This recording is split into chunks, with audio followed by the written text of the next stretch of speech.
Up next, we've got Dino Lack from Caliber joining us.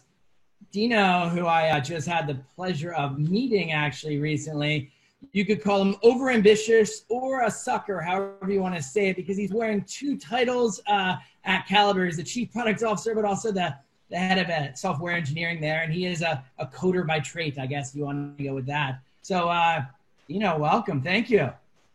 Yeah, thanks. Appreciate having me here, Brad. Yeah.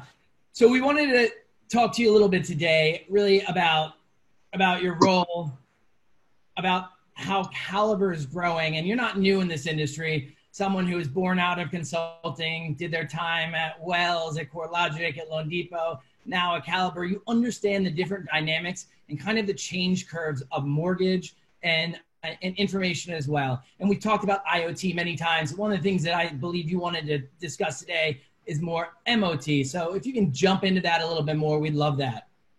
Yeah, and I do appreciate following Henry. I mean, he's a class act to follow, so he sets the bar high, but do my best. So yeah, as you referred to it as, the IoT, Internet of Things, essentially as you look around your house, we took a lot of things that were dumb before, not connected, and then the Internet has connected them to. At a certain point, you start to wonder, maybe we're over-connecting. Should we connect my front door lock to the internet? And is there going to be a new generation of hackers who now can just walk right into my house? So I think that's kind of the interesting thing for us to keep our eye on. It's hard enough for us to police our kids and what they're surfing on the internet these days. But those that know me, unfortunately or fortunately, I'm big on acronyms and analogies. So yeah, I've been really bonding with, MOT over the last several years. So it's about digital connectedness, versus being analog and disconnected. So I think the things that we've definitely seen over the last many years is as you interconnect, if you don't keep track of it, it can get away from you. RPA, anyone, right? Not going to bring up specific examples, but I think a lot of us have seen those. So yeah, would you like me to go more into it, Brad, or redirect? Yeah.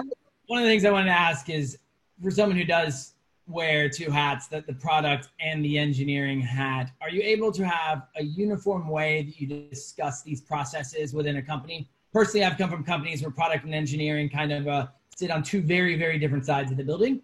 So I don't know how it is with you at Caliber, but that is one of the questions that I have. Yeah, at Caliber, we're very conscious of that, as we're instantiating and furthering kind of our product journey. And really, a lot of this kind of builds on what Henry talked about. If you're talking to a lender today, and in that first paragraph, they're not talking about transformation, agile, safe, and sprinting, and product management, and really, true data analytics and what I call data leverage, then you kind of you wonder who you're talking to.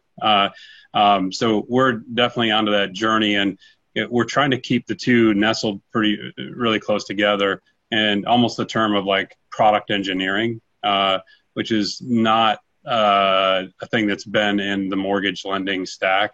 Historically, like you said, it either is business versus tech or business and tech, traditionally so, or it's business, product, and tech. And then you have the concern that product becomes this ivory tower or brick wall between the two sides. So we're big about the product glass house, right?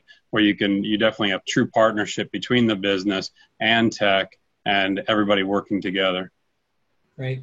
And then for someone who has spent, each of the companies you were with before, you actually spent a substantial amount of time with, 3, 4, 5 years with. And as you joined Caliber, where do you see yourself and your company in terms of its digital revolution or digital transformation? Caliber, I have the luxury of being on the heels of some awesome tech leadership over the last several years, and they've put in place, we have our own custom from the ground up LOS, so that's a huge benefit to us today that a lot of other folks don't have the luxury of. With that, it was built with modern technology and is much more extensible and open. It's not a massive monolith as so many folks have to deal with and such. So that's kind of our building blocks that we're extending from. We think in the terms of Legos, like many folks these days, but we are extending upon that, build once, reuse as many times as possible. Got it. Now, as we've moved into this world where most of your team is working remote, how has that either been a benefit, a hindrance, or just a challenge in itself?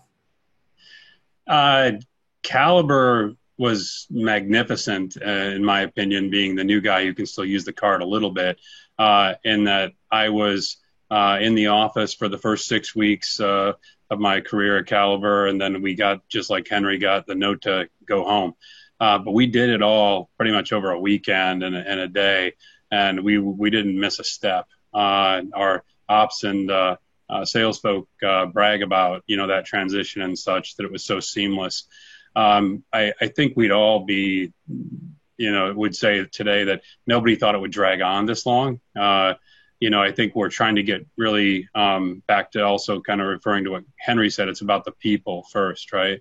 And especially so now with COVID. It's forced us to think differently. Last night, I was having a happy hour hosted out of my garage, virtually with my directs and such. And so it's the little things that those of us that can be so heads down, especially on the coder side, it forces you to really open up to your people side and realize all the folks working with us are not cogs. We're not machines. We're not just trying to get through the next sprint and get our 42 points out the door, et cetera. The goal is about the humans, and not everybody's dealing with it quite as well. So it's about having empathy. It's about paying attention. It is about a lot of being on video too, so that you can see the facial expressions and body reactions and such. So that's what we're focused on. We had our leadership team has still to this day 3 times a week pull-ups at the ELT level. We pull up to make sure that we're good on all fronts. But I think, Caliber has been really a shining gem as far as making that transition into COVID. And there is no rush to get back in the office at this point, but, with our 7,000 plus employees. 7,000 employees. That is quite a large operation there. So as you look at kind of the now, next, later that you might have, as you talk about your roadmap, if you could maybe open up the audience a little bit, what the big thing, if you can share, that you might be working on over the next 3 months, 6 months, whatever horizon you want. Sure. You're asking the questions on an open mic. It's I'll answer it in this way. I think there are primarily 2 classes of lenders that I look at today.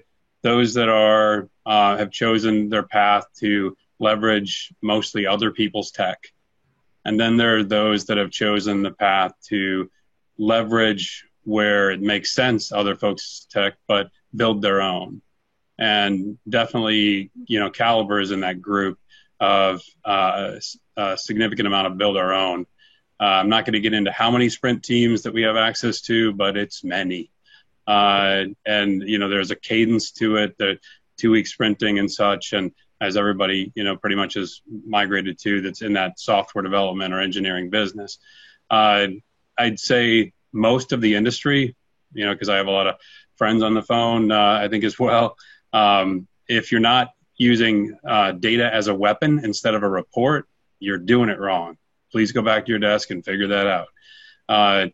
If you're not digitizing the conversation, then you're also behind. And what I mean by that sounds like such a simple term, is that whether it's face-to-face and being able to note that call or that human interaction, which is less and less these days, or it's cell, or it's soft or hard phone, or it's websites, or it's email, or it's text, or it's SMS, or it's IMS, IM or chat, or it's chatbotting, natural language, and then we're getting into the far reaches where Henry was referring as well, AI and ML. That's all part of today, the wide ecosystem that used to be a phone call or a chat and a note in Salesforce or whatever, right? So because of that, what I call digital conversation that's going on today, that is a newer frontier to capture all of that and automate and make the most of that and be able to leverage that across your whether it's your lead routing framework or how you essentially retain portfolio retention and such. So digitizing the conversation. And then the big one that everybody is working on is automating, standardizing, taskifying, and cleansing the operations process. So that's not germane to Caliber or anybody else. Everybody is working on a part of that spectrum somehow, somewhere. Some are further along on it. Everybody is doing a flavor of, ADR, auto doc recognition, and OCR, data extraction, because stare and compare was a thing we knew was bad 10 years ago. But we're still all working to find our optimized version of that. And then, Henry, sorry, man, to keep quoting you, but you stole a lot of the good thunder. The concept of the datafication of things, we all know that you got to start it with a piece of paper, which once again, I go back to mortgage of things.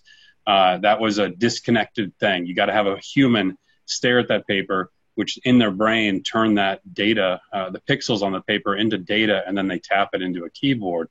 And so as we automate that, it's one more example of the many that's happened literally over the last 10 years to bring in those various analog islands and connect them and digitize them. So when you take that all the way through the circuit, where everybody is going is taking the VOA, VOI, and VOE data sets to be able to automate those verifications, mixed with PIW and ACE, mixed with the OCR ADR extracts, and that those get punched into a decisioning and conditioning engine. And you keep condensing those thoughts. You get the humans working on what humans should be working on, which is exceptions and parallel processing and things that the machines can't do, but also certifying and auditing. So it sounds so easy. You can put it out in 10 minutes, but the challenge is it takes years to get all the sequences correct. And, of course, in that is workflow and optimized workflow. Don't have humans do what the machines can do, right? Yeah. That absolutely makes sense. Digitizing the conversation actually hits home to me. So my parents are in their 70s, and my mom just refinanced, and she was like, why do they have to always call me? Why can't they just text me and I can text answer back? I feel like I don't want to have a conversation with them. And that's coming from someone who's in their 70s, so I get it. We did have a question, a couple questions, but one from the audience that I'll go with right now, and it's a tough one. How do you balance the tactical day-to-day management of managing your systems with actually being more strategic and innovative?